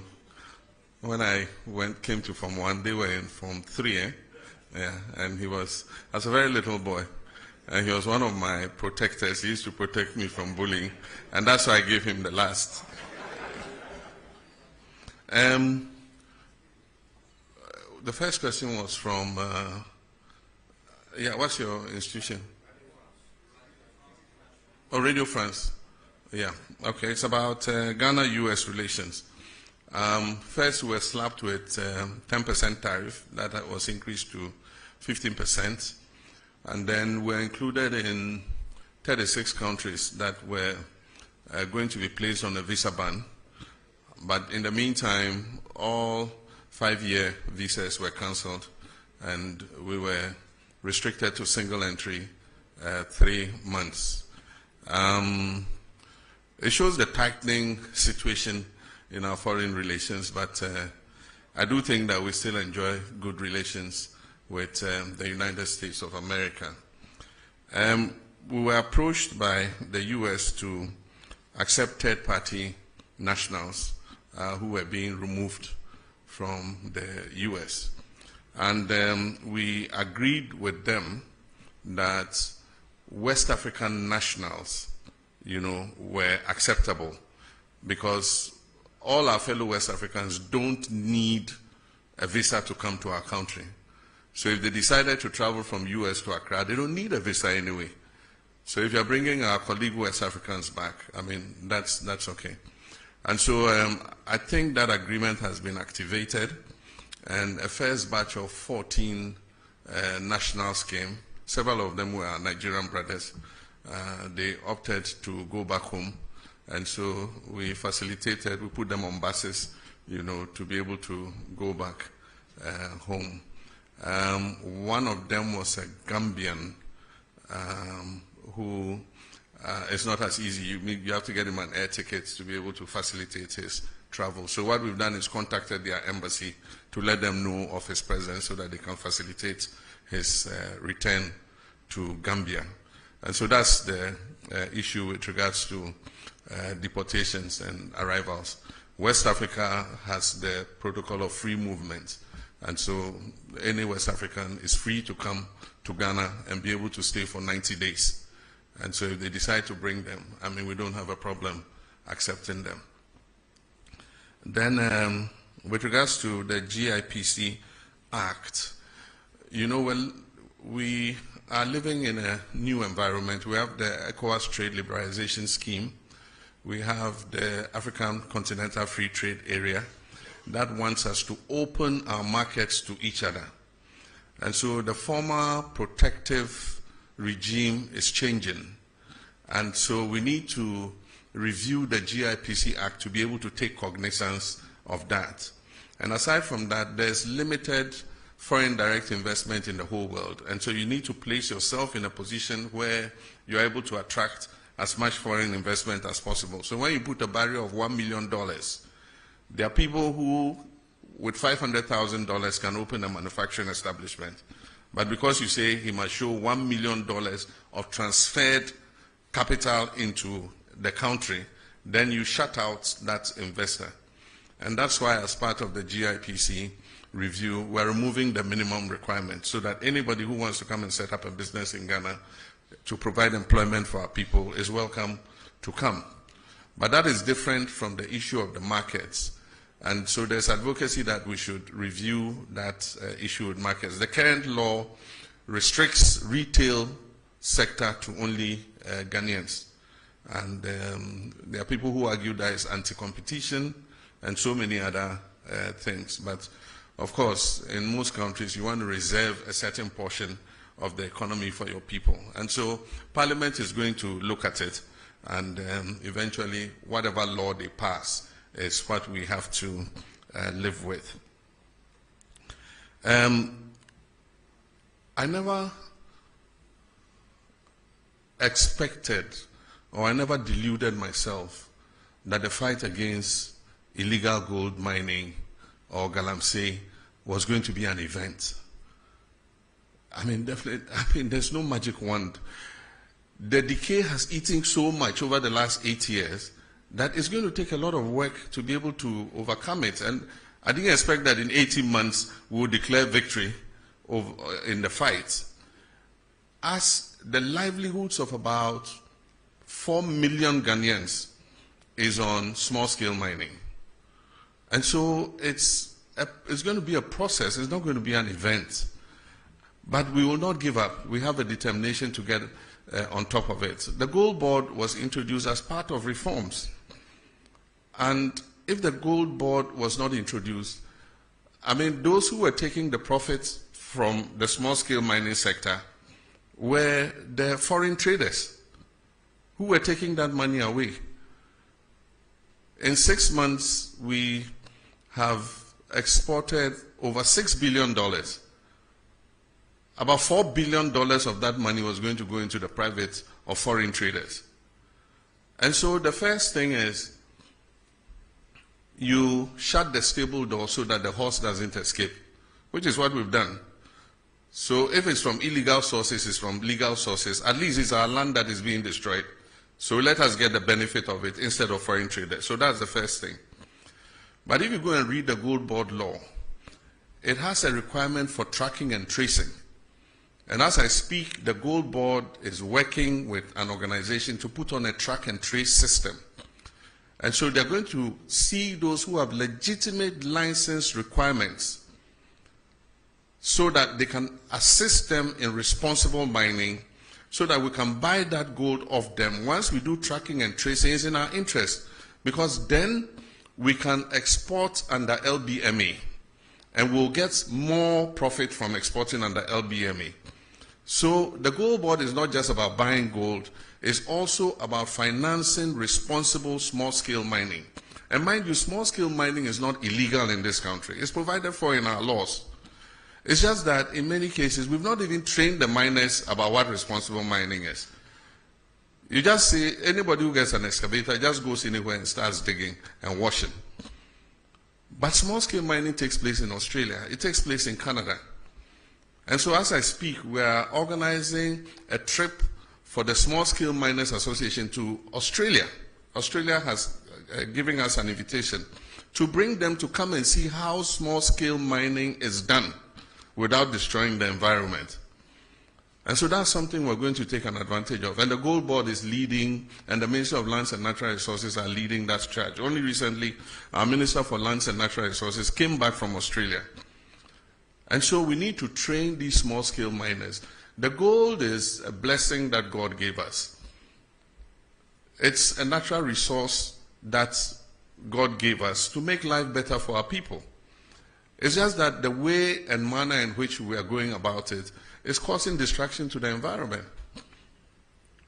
But it is the result of an increase in the gold price.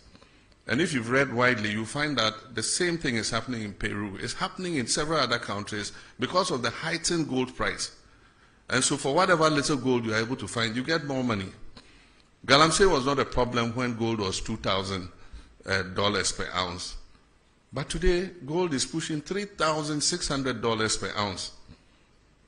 And because of the lack of jobs, jobless growth for several decades, there are a lot of young people who are coming out of school who have no job work to do.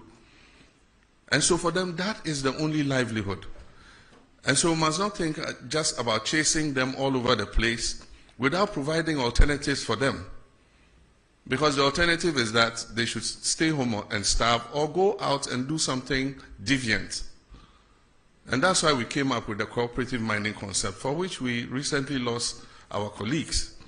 They're going to launch it, the first of its kind in Anglo, because one of the things we said was that we're going to let the big mining companies seed off some of their concessions. Some of them have 400, 500 miles square. And there's gold in some parts of those concessions that they will never mine because the grams per ton of ore is so low. But yet, if you put a small-scale miner there, he can mine it effectively. And so we've discussed with them and they've all agreed. And so Anglo Ashanti was the first. They've cut a part of the concession. And that is what Omani and Murtala and Co. were going to launch, cooperative mining, so that we'll move the small-scale miners from the forest reserves where they are causing distraction and settle them on the concessions where the big mining companies have seeded. As I speak, Newmont has demarcated an area for these small-scale miners. And we have asked the big companies to mentor them and supervise them and make sure they do the right thing. So that was going to be an alternative for moving them out of the forest and other places so that they can mine under the supervision of those companies. And that's where our colleagues were going when the helicopter crashed. And so it's a program that we're going to continue so that we can give them an alternative, not just go chase them around without finding something else for them to do. And so that's something we're working on. With regards to excavators, we're enforcing the law that you must get the permits before the excavator is put on a ship. That is what the law has been, but it was not followed. And so they let the excavator land before they come and ask the Ministry of Transport for a permit. And so we've informed all the dealers that you cannot load an excavator onto a ship until you have gotten a permit. In the meantime, a lot of excavators have arrived at the port. And recently, somebody said they were being released at midnight to their owners and things. That's not true. What happens was there were so many that they had occupied a huge area of the port and congested the port. And so we found the land near Shai Hills, near the military installation. And the Field Engineers Regiment and others have been given charge to move the excavators from the port to that area so that they can free up space in the port. And they do that in the night because of traffic in the daytime. So in the night, they have the payloaders moving the excavators out of the port to the designated areas where they are supposed to be held. And before any of those excavators is released, they must be tracked, they must have a tracker on them, they must be registered by the owner of the excavator, and we must know the purpose for which the excavator has been imported. Because the construction industry also imports excavators, and so you cannot put a blanket ban on importation of excavators just because you think that every excavator is going to go into the illegal mining industry. Even the big mining companies that have licenses import excavators. And so we want to know who is importing the excavators, who it is going to. We want to be able to put a tracker on it and be able to trace that excavator wherever it is in the country. We called off the IGP's anti-Galamsey task force because they are supposed to coordinate with NIMOS, that is the National Anti-Illegal Mining Operations Secretariat. Unfortunately, they were not doing that. So every little commander in any this thing gets up, Galamsey phobia, they can't tell who is licensed, they can't tell who is not licensed. And so it was just like an attack on the whole small-scale mining industry. And so what we said was they should freeze their action. They should synchronize it with the National Anti-Galamsey Operational Secretariat so that they can be directed exactly to where to go in terms of the anti-Galamsey fight. While we're fighting Galamsey, it doesn't mean that it's a free-for-all for everybody to get up. Anybody gets up, puts on a helmet, puts on a jacket, and says, I'm anti-Galamsey. They say, we're not looking for chaos. We're looking to do it, in a scientific manner so that we do not hurt the whole of the small-scale mining industry. We talked about special courts for anti-corruption. I actually said we'll speak with the Chief Justice and see if they can create special courts for prosecuting people who are flagged in the Auditor General's report. And so that is something the Attorney General is pursuing, because every year we see Auditor General's report, it goes before the Public Accounts Commission, they say this person diverted this person misappropriated this and that, and yet no action is taken. And so Ghanaians have been saying, so what's the use of the Auditor General's report? And so we're asking the Chief Justice, can you create special courts which can fast-track action on the Auditor General's report? So people who are determined to be criminally liable after the Public Accounts Committee has sat can be put before those courts so that they are sanctioned to create a deterrent so that other people do not do the same thing that they have done. A very good question on rent and homelessness, and I'm happy to give you the microphone to ask it. The biggest expenditure in any Ghanaian's budget is rent. And even though we have laws, enforcing them has been difficult. The rent law says that a landlord cannot charge more than 6 months.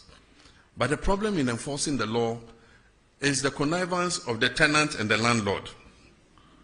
The tenant won't come and report that they are charging him 1 year's rent advance because he wants the room. And so that has been the problem. And the problem is because our population is growing beyond our housing capacity. So the competition for accommodation and housing is very strong. And that is why we must expand our housing coverage. And I remember in our manifesto, we have a pledge to expand housing. And in the next budget, we're going to make provision for that. I've already had a discussion with some of the associations, the organized labor associations. Some of them have funds that are sitting in their accounts. And they have members who want houses. So what I've said is government will match their funds. And so if they give 1 billion cedis, we will give 1 billion cedis. And then one of the banks, Republic Bank, has said that they are willing to also match with 1 billion cedis. So if we get a 3 billion cedi fund, we can start building houses in all the districts. And as people pay their down payments, it will go back into the fund and it will become a revolving fund. And governments can give it to people. I said if you have like about 15 to 20 years before retirement, you can take a house and we'll be deducting from your salary monthly so that by the time your retirement time is up, you have your own accommodation to go to. And as we take those deductions, they'll go back into the fund. So it becomes like a revolving fund so that we can increase the housing stock. But the Minister of Finance will talk about that when he reads the budget in November. Minyaba, se ufi yekrom honomo. Techiman wenchi Bamboy Bole Wa Road, a major international corridor. Na nearby, adia ba say a quine say and say a bedroom rebia trucks ni bebre omoko Mali any Burkina Faso a ye Bobo Dulaso a hono a hoako ye quine a won faso ma omo. And you almost far Techiman, Omonfa Kentampo Quanibium, Echo Pagansan, Oma Comani, because Omofa Winchiquina, Omoko Pie Bolle, no more Pie Wa, no Mako Pie Hamile. Woodru Hamilea, Bobo Dulaso, Ewo, and Chenhua, O Pai Efa, Wonsa Benkumuswa, at the Oko Bamako. And Tiama, and Shaya Cassia Cassia Bebre, and Namsa Quinoso. A quinoso yan say a bit me a fat, sa wait, how do you call wait? And Yanye a quino send a befa, sa and your mana, omofano, a mudu. Aha, into a maquina sacra. And he, yes, say, Obia Hokurusho, a banana, mumeba. A honor miss me free, a big push, no. My shadow, the aquashed big push, no more. Enti nyame adom enche kra obehu se contractor ego so den na afia ka chom se omo ye kwan na omo nye no senia trucks e fa so no emma ne nsa biom because afia hu se eho e no omo pefa enti ye kwan no ne nye ni yie se na be ya omo fa so mpo a e kwan no beche amaye na omo ye no so se bole ye mikro enti me se contractor na ye no Bole Town roads on kai na on CC ho emame enti eyadea enchebia obehu se baso Pwalugu multipurpose dam, we are rescoping the project, and so currently the contract was awarded to Sino Hydro, but it was supposed to be funded from Government of Ghana sources. Government of Ghana didn't have the money, and so the contract was not executed. And so we are rescoping it. It means we have to do an appraisal of what the costing will be again. And what we intend is to, if possible, finance it under the big push. The last time it was to cost about $900 and something million, almost $1 billion. And $1 billion today is about 11 point something, almost 12. So that would be about 12 billion CDs. This year, the total budget for Big Push was 14 billion. Next year, the total budget is 30 billion. And so we'll see how we can accommodate it in phases, because it has two phases, phase 1 and phase 2. Maybe we might not be able to do the two phases immediately, but we can start with phase 1, which is the electricity production, and then phase 2 is the flood control and irrigation. And so we're rescoping it, and you'll soon hear something about it. With regards to stadia, we promised to build stadia in all the new regions and the regions that don't have modern stadia. So as I speak, the Ministry of Sports and Recreation is doing the design and the costing for the new stadia. And Upper East is one of the regions that has been captured to receive a new sports stadium. That also is under the big push. What we're doing is Takwa Goldfields built a stadium, a standard stadium for their football activities. And I was surprised to learn it cost about $13 million. When Government of Ghana has built stadia, it costs hundreds of millions of dollars. But for those of you who have gone to Takwa and see their stadium, it's a standard stadium. And I think it takes about 5,000 or more, or is it 10,000 people? And so if they could build it for 13 million, government too should be able to do same. So we've asked them to find out the architects, the designers, and everybody who did that stadium so that we can replicate it in our other regions that don't have stadia. And then finally, Ashigami, we've got the money. China is giving us money for the Aflao market. The land has been acquired, and designs are being worked on, and soon a contractor will be appointed to build the markets. And so that promise is on track. Aviation school at Ho Airport, Togbi Afede is leading the charge. The current status is that the land has been allocated, and currently surveyors are on the land marking out the demarcation for the aviation school. We're also trying to attract an MRO. MRO is Maintenance Repair Organization. And so we want to use Ho Airport as the center for maintaining aircrafts. There are a lot of aircrafts in Nigeria and other places that if we have a good MRO in Ho, we'll just fly the short distance and come and service their aircrafts there. And so we're working on that. The last question was about the referral of two of our executives to IOCO to investigate allegations of involvement in illegal mining. That investigation is active. Some allegations were made, and IOCO is investigating whether there was any substance to the allegation. As and when they conclude that investigation, they'll give us a report, and we'll determine what should be done. So that's it. I think I've answered all the questions so far. I thank you very much for your attendance, and this is the first in several such encounters. I'll make myself available as regularly as possible to answer any questions that you might pose on behalf of the general public. Thank you very much. Thank you very much, Your Excellency. I was actually billed to give a vote of thanks, but it would appear that you have done it at the presidential level. So I'll proceed to thank all of you and indicate that we will draw the curtains down on this program at this juncture.